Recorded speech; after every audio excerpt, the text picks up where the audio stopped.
fois qu'on dit que tu es belle, ça veut dire que moi je suis moche? Comment tu oses vouloir devenir la plus belle du village? Un homme riche et beau vint demander la main de Fola en mariage. La cour se remplit de cadeaux. Les discussions étaient animées lorsque Louise revint du marché. À l'instant où Fola l'aperçut, elle cria avec colère. « Toi, la fille laide, pourquoi cherches-tu à gâcher mon jour spécial ?» Tout le monde éclata de rire. Louise, les larmes aux yeux, courut se réfugier dans sa chambre. Tandis qu'elle pleurait amèrement, son regard tomba sur l'endroit où la crème était cachée. Cette nuit-là, Louise pleura jusqu'à ce que ses yeux soient enflés et que sa poitrine lui fasse mal. Les paroles de Fola résonnaient dans sa tête comme une malédiction. Fille laide, honte, humiliation.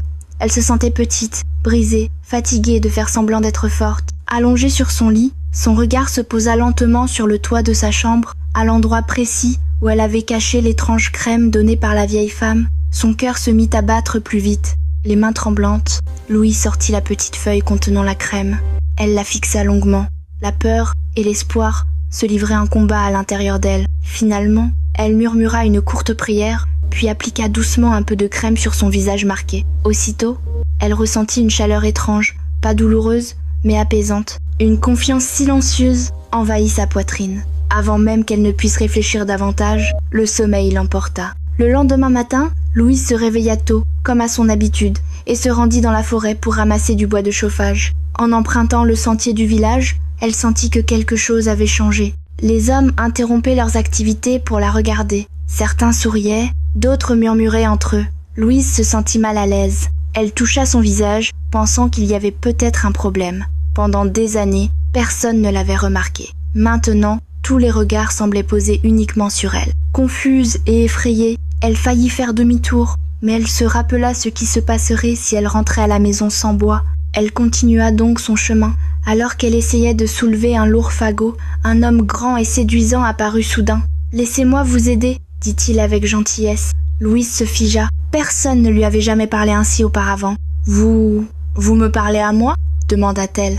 L'homme sourit. « Bien sûr. Pourquoi un ange comme vous porterait-il un tel poids toute seule ?» Le cœur de Louise bondit. Un ange ? Elle n'en croyait pas ses oreilles. L'homme se présenta. Il s'appelait Joseph. Il souleva facilement le bois sur son épaule et marcha à ses côtés. En chemin, il lui parla doucement, lui demandant son nom et des choses sur sa vie.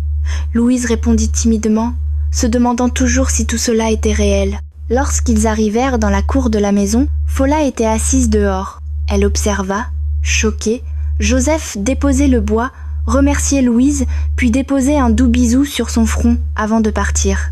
Quelque chose se brisa à l'intérieur de Fola. La jalousie s'enflamma profondément dans son cœur. Plus tard, Fola confronta Louise, lui demandant avec colère comment elle connaissait Joseph. Louise ne répondit pas. Ce silence mit Fola encore plus en rage. Dans sa chambre, Louise se souvint de la crème. C'est alors qu'elle comprit enfin. La crème magique était la raison de tout. Le lendemain, Louise appliqua de nouveau la crème avant d'aller au ruisseau. Joseph l'attendait déjà. Leur amitié grandit rapidement. Joseph était gentil, respectueux et patient.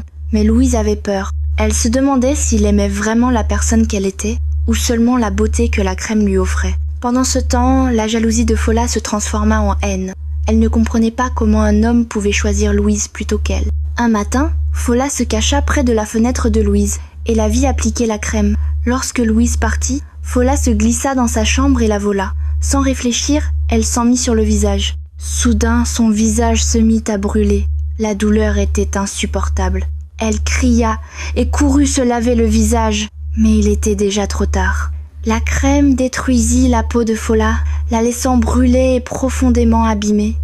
Lorsque Louise rentra à la maison